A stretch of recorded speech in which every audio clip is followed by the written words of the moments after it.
Daniel Cara. Oi, Daniel. Sou mesmo e com orgulho, viu? Genuíno é um grande dia, mestre. Daniel Cara, é um prazer muito grande, parabéns pelas suas posições. Valeu, Genuíno. Olha, eu vou te dizer, viu? O governo devia te ouvir mais, porque você está dizendo exatamente o que a gente pensa e o que a gente tem tentado construir, mas de uns dias para cá, inclusive, Genuíno, assim, tem um grupo que é mobilizado pelo próprio governo, que está numa linha de dizer que o governo não tem poder de revogar a reforma, o governo não pode atuar nisso, porque é uma questão congressual. Então, eles estão tirando o poder político do governo, estão dizendo que o governo é incapaz de pautar uma agenda, de liderar uma agenda. Então, é uma situação que está bastante complicada, e a sua linha, a linha que você trouxe aqui, é exatamente a linha que a gente pensa, que precisa de fato fazer um debate. E vou dizer uma coisa para vocês, eu estou com o Carlos Arteste, estava conversando com ele agora aqui no WhatsApp, que foi o responsável pela construção das diretrizes curriculares nacionais em 2012, no governo Lula e depois no governo Dilma. E o Arteste está dizendo, falou, olha, destruíram o ensino médio e eles não querem que a gente conserte. Então, é uma situação bastante absurda, e a sua linha que você traz aqui, ela é essencial para que a gente consiga amanhã, no dia de mobilização, colocar uma direção para que o governo faça o trabalho que precisa fazer, recuperar esse país e recuperar a educação, que está completamente caótica, desorganizada. Falei ontem com uma jornalista da Folha, vocês não têm dimensão do que está sendo feito nesse novo ensino médio. Não sei se a matéria dela vai sair, mas vem coisa boa por aí, caso ela consiga publicar. Eu estou reunindo também diversas informações, é escandaloso o que tem acontecido. E é isso, amanhã é um dia de mobilização nacional pela revogação do novo ensino médio, e a Célia Soares diz que no Distrito Federal o ato acontece em frente ao Museu da República às 9 da manhã, haverá manifestações em todo o país. E para encerrar, Genuíno, sua participação, nossa agenda já foi adiante até do combinado, acho que você traz uma questão, e aí fazer uma passagem do bastão para o Daniel, que é a questão das escolas cívico-militares, né? Você vê como a questão militar atravessa a democracia brasileira, né? Porque a questão da escola cívico-militar, me parece, Daniel e Genuíno, me corrija se eu estiver enganado, não tem propriamente a ver com educação, tem a ver com a questão militar, né, Genuíno? Claro. É porque não pode mexer com os milicos de novo, né? É projeto autoritário. Alguns governadores do PT adotaram, particularmente o da Bahia, Rui Costa, que eu acho que foi um erro, e eu acho que o governo devia revogar. Revogar, ponto final. Não tem sentido.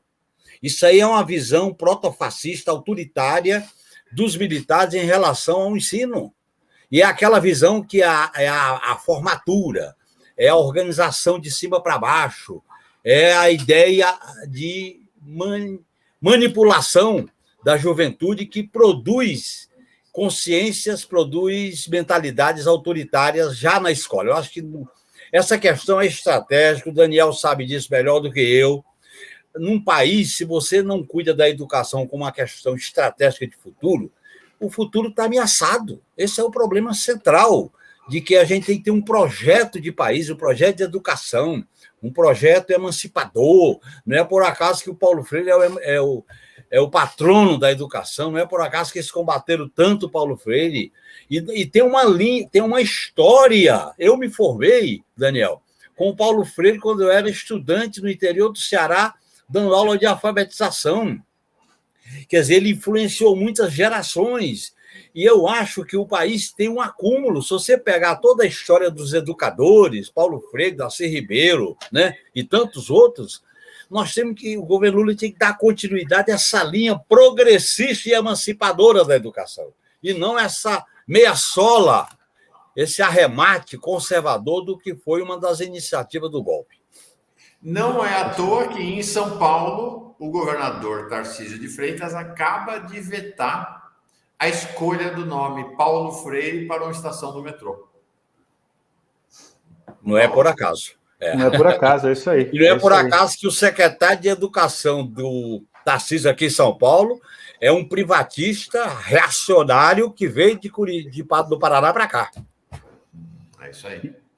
E um homem... Daniel, sobre essa questão das escolas cívico-militares, você concorda com a ideia de encerrar essa experiência e acabar com essas escolas e tornando as escolas civis? Mauro, eu tive no dia 10 de outubro de 2017, se não me engano, ou 9 de outubro de 2017, convidado pelo presidente Lula numa atividade em Brasília para discutir educação. E lá estavam o Wellington Dias, Flávio Dino, o Camilo Santana e o Rui Costa. Todos governadores. E eu coloquei uma questão que, para mim, gerou um impacto. Normalmente, as pessoas não estão acostumadas a ouvir crítica. Para a gente que defende uma nova sociedade, a gente sabe que essa nova sociedade precisa vir a partir da crítica também. Mas eu coloquei algo que não é nem uma crítica, é um princípio, hein? Reforçando o que o Genuíno colocou aqui. Eu disse, ali com o microfone, enfim, eles todos me ouvindo ali na primeira fila, que é inaceitável um governador, ainda mais de esquerda ou de centro-esquerda, achar que um policial militar é melhor educador do que um professor e uma professora. Eu trabalhei no Capão Redondo, Jardim Ângela e Jardim São Luís. Na época que era o Triângulo da Morte. Infelizmente, há poucos dias a gente perdeu o padre Jaime Kraui, que era quem me dava esse apoio de trabalho lá, nessa região que era considerado o Triângulo da Morte. E a primeira ação que a gente fazia era não aceitar a intervenção da polícia dentro de escola. A polícia fazia a ronda escolar, porque é uma lei, é uma obrigação da polícia, mas não entrava dentro da escola para lidar com disciplina de aluno. Porque no dia que os educadores entregarem para a polícia, inclusive, a resolução dos problemas disciplinares, que são mais simples, né? Que são maleáveis e que a educação pode agir, a gente perde a possibilidade de trabalhar com aquele aluno ou com aquela aluna. E vou dizer para vocês, a gente conseguiu fazer com que nada acontecesse em escolas naquele período. A gente conseguiu, de fato, a partir de um trabalho de mobilização dos estudantes, de formação de novas lideranças. Hoje esses estudantes já concluíram suas universidades, tem alguns que são lideranças políticas, nós temos um co-vereador do pessoal aqui em São Paulo, que está fazendo seu trabalho brilhante ali no Quilombo Periférico, né, no mandato coletivo aqui de São Paulo. Então, no dia que a gente compreender que formar essas lideranças é a melhor maneira de mudar esse país, inclusive de resolver o problema de segurança pública, a gente vai dar um salto. Só que o que está acontecendo com a escola militarizada? Na transição, nós tínhamos 3 compromissos fundamentais. Primeiro, revogar as escolas cívico-militares. Segundo, revogar a Política Nacional de Alfabetização, que, Genuíno, não foi feita pelo MEC, não. Não foi feita nem pelo Milton Ribeiro. Ela foi construída em parceria com a Damares. Quando a gente teve acesso aos documentos do governo, eu fui até o Ministério da Educação para receber a passagem, né, na transição, a passagem do governo Bolsonaro para o futuro, naquele momento, o governo Lula. A gente percebeu que a concepção estava sendo feita pela Damares. Eu comecei a ver uma sigla lá, MFMDH, né, Ministério da Família, das Mulheres e dos Direitos Humanos. Não é possível que é o Ministério da Damares. Eu perguntei e era o Ministério da Damares. Então, a Damares fez a concepção da política de alfabetização. E o Camilo até agora não revogou. Para mim, isso é incompreensível, porque é uma tomada de decisão simples nesse caso. Nesse caso, inclusive, não depende do Congresso Nacional. Escola Cívico-Militar também não depende do Congresso Nacional. Os estados e municípios que tomaram a decisão equivocada, absurda, alguns deles de esquerda, inclusive, que tomaram decisões de formatar escolas cívico-militares, o governo federal não tem como agir, mas aquilo que tange ao governo federal, Mauro, de financiamento dessa política, tinha que revogar no dia 1º de janeiro. Outros ministérios agiram melhor nesse sentido. E no caso da escola cívico-militar, está simples também, só depende do governo. E o terceiro compromisso era abrir um diálogo aberto, que incluía a possibilidade de revogação, mas o Ministério da Educação está travando essa possibilidade. Então, é uma preocupação, e o que o Genuíno trouxe é preciso. E vou repetir aqui, é inaceitável que qualquer pessoa, mas principalmente uma pessoa de esquerda, pense que um policial militar, ou um soldado, ou um cabo do Exército Brasileiro, ou um capitão, que é o caso do que tem nas escolas, são melhores educadores do que uma professora e um professor. Quer dizer, isso é inconcebível. É inconcebível. Genuíno, te agradeço demais. Colocar aqui na sua despedida, se quiser comentar esse assunto, está aqui, ó. Eu assino embaixo. Aqui na Mônica as colocações do Daniel Cara. Olha isso aqui. Governo Tarcísio muda nome de metrô de educador Paulo Freire para Bandeirante Fernão Dias. Ou seja, é a guerra ideológica, né, Genuíno? Você que é um estudioso do Gramsci, essa é a guerra das cabeças, mentes e corações da sociedade. Tira o nome do educador e bota o nome de um assassino de Minas. E uma das falhas do nosso governo na primeira fase foi não disputar corações e mentes. Me parece que a gente não compreendeu adequadamente essa lição. A gente tem que garantir direitos materiais, direitos concretos, mas nós temos que criar um modo de agir, um modo de pensar na cultura, na educação, nas relações com a sociedade, discutir o futuro e tirar o futuro desse aprisionamento da espada, da farda, do fundamentalismo religioso, do preconceito que produz, inclusive na população mais carente, o sentimento de vitimização e aceita a tragédia porque não tem saída. A esquerda tem que ser protagonista de um futuro, e a educação é chave. A educação nas bases e nos princípios do Gramsci é chave para a gente disputar uma contra-hegemonia com esse pensamento da direita liberal e da extrema-direita. Obrigado, Genuíno. Um grande abraço. Tchau. Abração, Genuíno. Um abraço, Daniel. Maravilha. Genuíno realmente é muito, muito impressionante. E é isso, Daniel. Eu tenho dialogado, ando com a barba arrepiada, assim, tenho dialogado com o Vladimir Safat, Léo Liberato, vi essa entrevista do Paulo Arantes na Folha, Rodrigo Nunes, uma série de intelectuais que tematizam, inclusive, de fato, com esse aspecto que o Genuíno traz, né? Corações e mentes estão capturados por uma extrema-direita insurrecional. Nós estamos vendo sair das cadeias lá da Papuda levas de ativistas formados para serem lideranças da extrema-direita no país. Parece que a gente tem a vitória de Lula não foi capaz de conter a ofensiva política e ideológica da extrema-direita.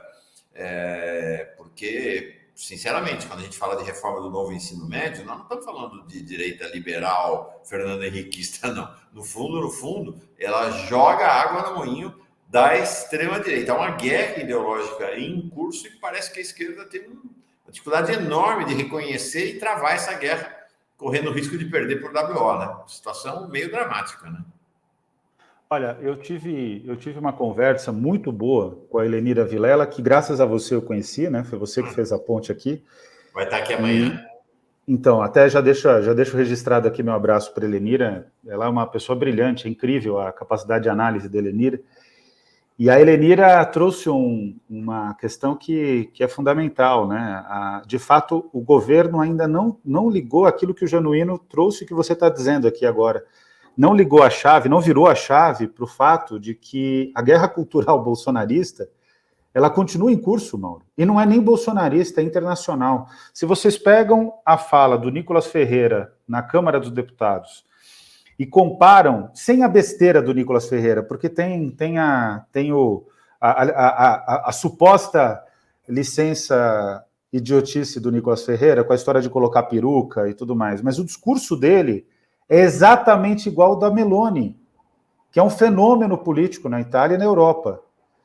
Escrevam o que eu estou dizendo para vocês. Quem me apresentou a Meloni, eu não conhecia a força da Meloni, né?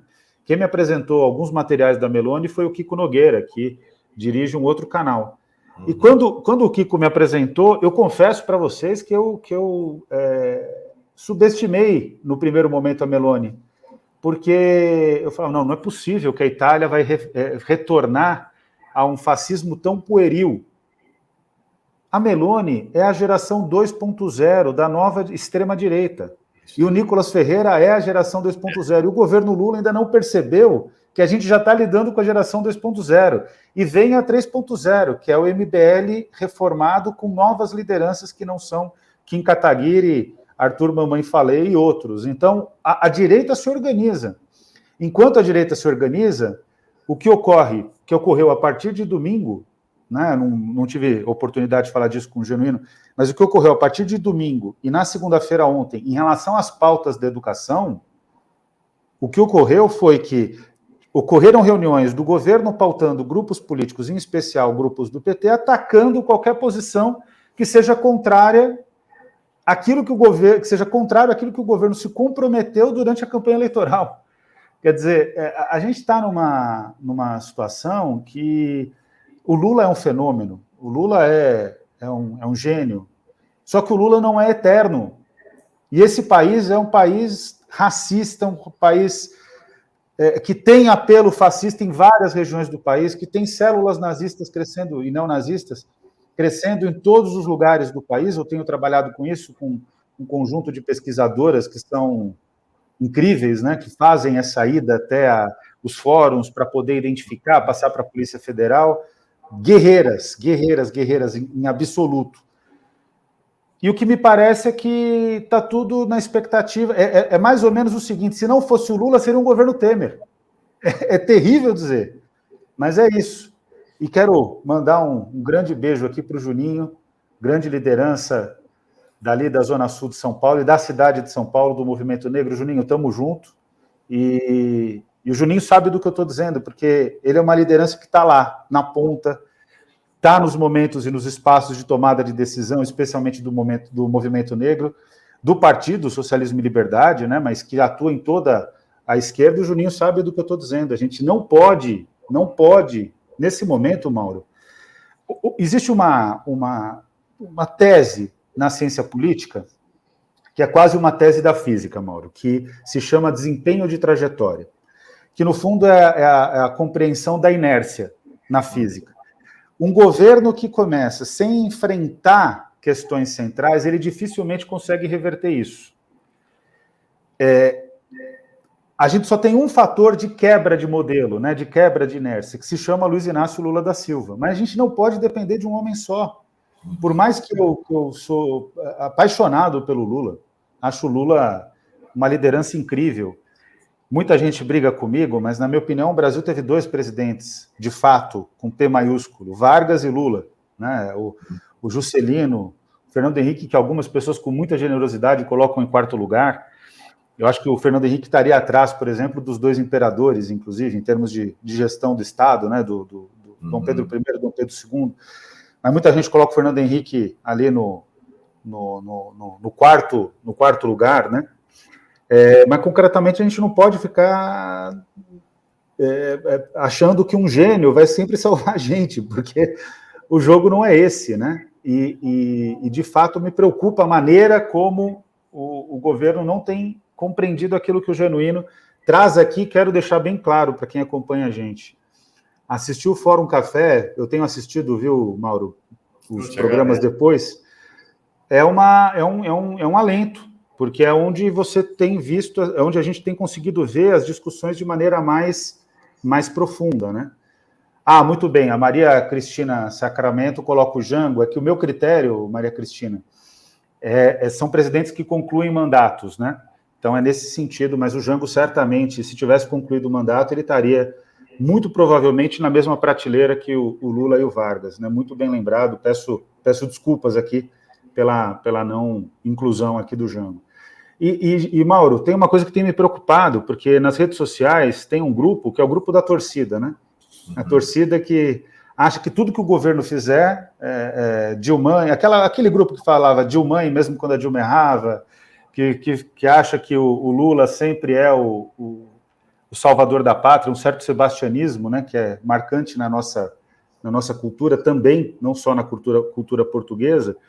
O que eu quero dizer para vocês é que o Genuíno, mais do que qualquer um de nós aqui, ele esteve nos momentos mais dramáticos da República e quando tudo que a gente está vivendo hoje se constituiu, porque não achem que o problema do Brasil começa na Lava Jato, começa no Mensalão. Foi uma injustiça que foi cometida com centenas de pessoas.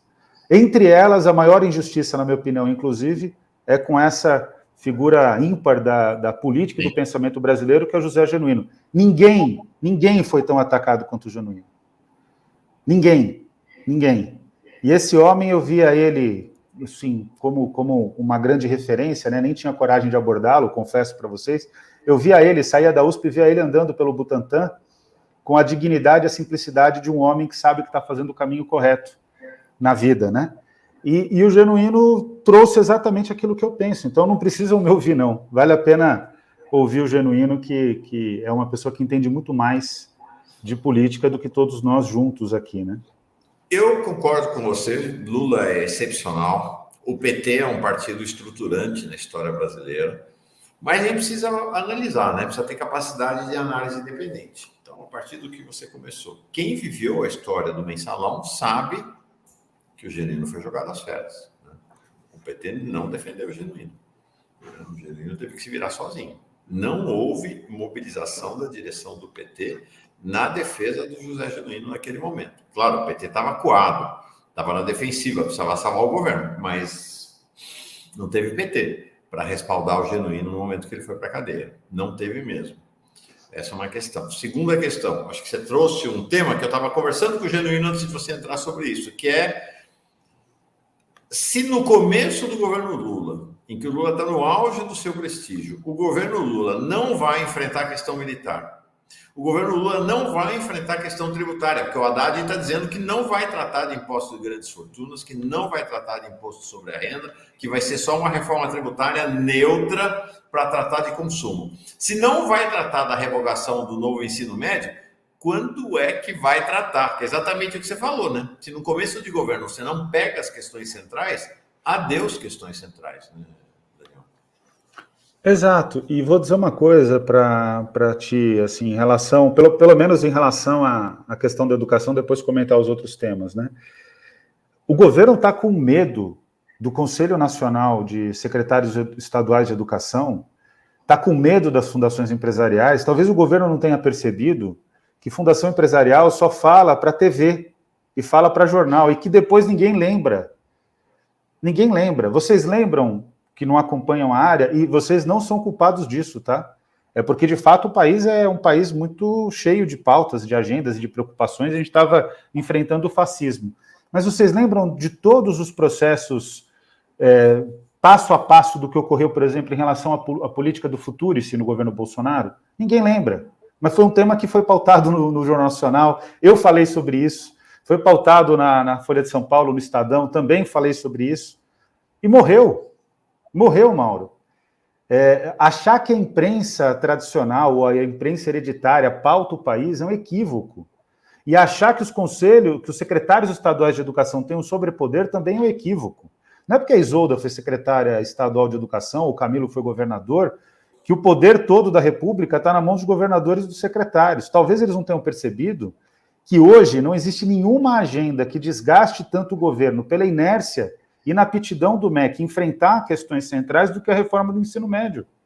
É um fato. Esses temas que você trouxe, Mauro, a questão da questão econômica, aí sim você tem uma complexidade maior, sendo bastante franco, porque a reforma do ensino médio, Mauro, está por duas medidas. Ela morre por absoluta inércia se duas medidas forem tomadas.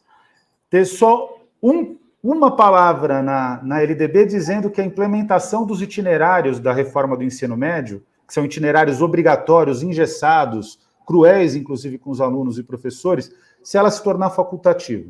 Então, cada estado vai organizar de forma facultativa esses itinerários. Quem não quiser implementar os itinerários pode trabalhar por áreas, tornando facultativo, daqui para frente, os itinerários. E se o Exame Nacional do Ensino Médio, que é a maior porta de entrada para a universidade no Brasil, pública e privada, inclusive, para a educação superior pública e privada, se o Enem, que é o Enem, não for alterado em 2024 com base na reforma do ensino médio. Essas duas iniciativas acabou a reforma, Mauro. Eu garanto para vocês. Por quê? Porque é uma política absurda. E o MEC está preocupado com concede, que na prática não significa nada. Alguém lembra qual é o nome do secretário estadual de educação do seu estado, de um ano atrás, de um mandato atrás? Não lembra. Não lembra. Por quê? Porque, inclusive, são pessoas de baixo perfil técnico. Alguém sabe que o Renato Feder é secretário estadual de educação? Eu estou falando, não estou falando no genérico, não. Estou falando de pessoas que acompanham a política nacional. Nós não sabemos, porque são pessoas completamente sem brilho, quer dizer, sem iniciativa, que simplesmente estão gerindo educação de maneira automatizada. É a essas pessoas que a gente vai responder, e não a milhares e milhões de profissionais de educação, milhões de profissionais de educação, melhor dizendo, milhões de estudantes, milhões de formadores de professores, centenas de milhares de formadores de professores das universidades públicas. A turma dos IFES, eu fui no Instituto Federal da Bahia e a reitora me falou, Mauro, eu não implemento essa reforma do ensino médio.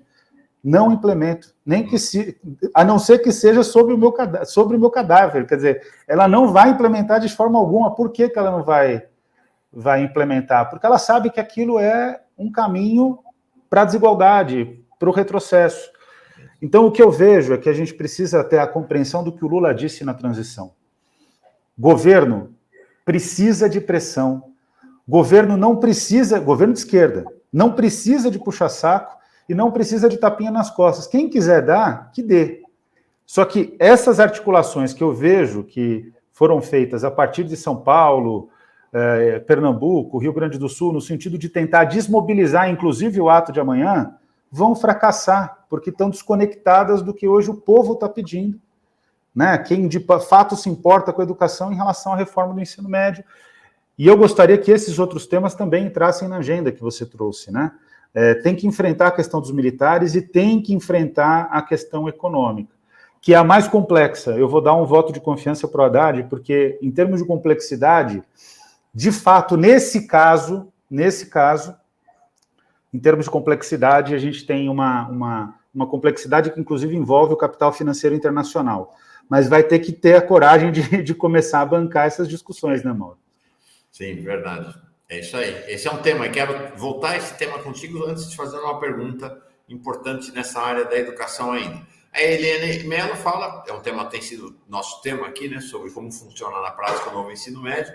O professor é obrigado a completar sua carga horária com disciplina fora da sua formação acadêmica. É a desestruturação.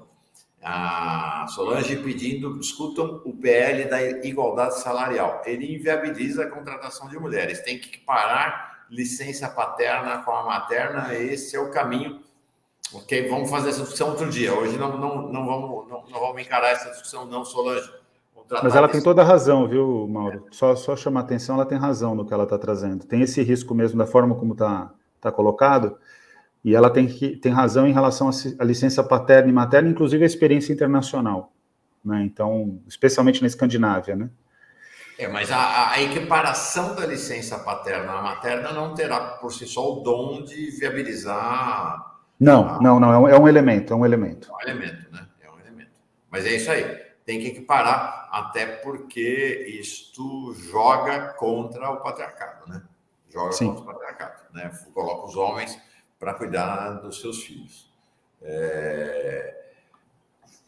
Antes de voltar para um tema mais macro, como é que está a perspectiva para amanhã? Amanhã é Dia Nacional de Mobilização, já falamos até aqui da manifestação em Brasília, a Célia Soares falou, amanhã 9 horas da manhã em frente ao Museu da República. Qual a sua expectativa para esse dia amanhã de mobilização? Olha, eu vou dizer de forma bem clara, é a primeira mobilização, a gente espera que seja um processo crescente. Então, para amanhã, a questão não é público, a questão estratégica é iniciar. Tá. Nas próximas, a questão vai se tornando gradativamente sendo pautada por público, capacidade de articulação, mas amanhã é para chamar atenção para a agenda. Então, a expectativa é dar o início de um processo de mobilização que doa quem doer, tem que colocar na agenda, inclusive, a revogação da reforma do ensino médio. Então, quero parabenizar...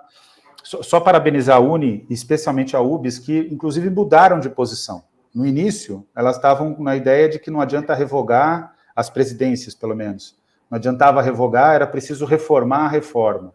E elas perceberam, tem mais sensibilidade, inclusive, do que o MEC hoje, elas perceberam que não cabia reformar a reforma, era preciso revogar a reforma. Então, quero mandar um abraço, né, especialmente para a Jade, que é presidenta da UBS, que ela tem sido muito firme agora na defesa da revogação. Isso aí. Importante ter clareza. Mobilização da UNE, da UBS, dos professores, dos pais, dos alunos, na porta do MEC, contra a reforma do ensino médio, gritando contra o Camilo Santana, porque ele defende a reforma do ensino médio, isto não é contra o governo Lula. Isto é a favor do governo Lula, é importante que se diga. Né? Uma posição a favor do governo Lula é a posição da sociedade e dos movimentos sociais que se levantam contra a reforma do ensino médio.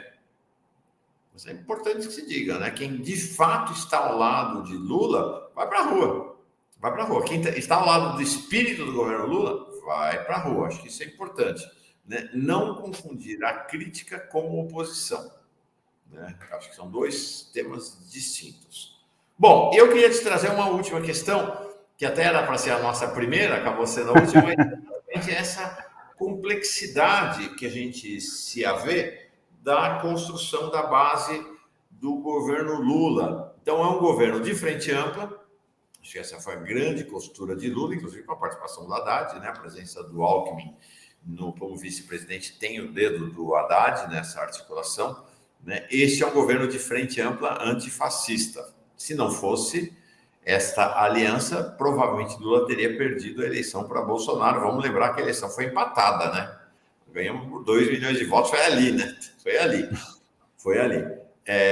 Então, efetivamente, foi bem sucedido. Agora, isso traz uma questão que é o governo. Então, você tem um governo que é um governo da frente ampla, e aí todas as contradições que acontecem com a frente ampla. Nós vimos que quinta-feira passada teve um jantar na casa do Paulo Pimenta, aqui em Brasília, entre Lula e Lira, e a resultante desse jantar, no qual o Lira advertiu Lula que o governo dele ficaria em minoria no Congresso se não tomasse providências em relação à União Brasil e o MDB, a resultante é esta: uma série de nomeações de aliados e indicados do União Brasil e do MDB para importantes cargos no segundo escalão do governo. E, ao mesmo tempo, sem qualquer crítica ao PT, é uma constatação: o PT vai ficando um partido cada dia mais moderado, e o que dá para ver a Gleisi se isolando cada vez mais como voz da esquerda, vamos dizer assim, em relação ao governo Lula. Mostrei mais cedo, antes de você entrar, nós temos o José Guimarães, irmão do Genuíno, inclusive, que é o líder do governo na Câmara, com posições moderadíssimas. O Zeca Dirceu, que é líder do PT, não do governo, né, fazendo elogios um atrás do outro ao Lira. Então, a gente tem um movimento do PT rumo ao centro, não é apenas um movimento do governo. Situação complexa, né, Daniel? É complexa e eu acho, inclusive, Mauro, que a gente só vai ter noção, de fato, de como vai ser o processo legislativo no Brasil a partir de maio, de junho, e já arrisco dizer que pode ser que isso ocorra no segundo semestre. Porque o que ocorre concretamente? Diferente do que as pessoas imaginavam, a postura do Lira, depois de tudo que ele teve acesso no governo Bolsonaro, ela não tem sido uma postura de tentar agir de forma fisiológica, que era o que ocorria no passado.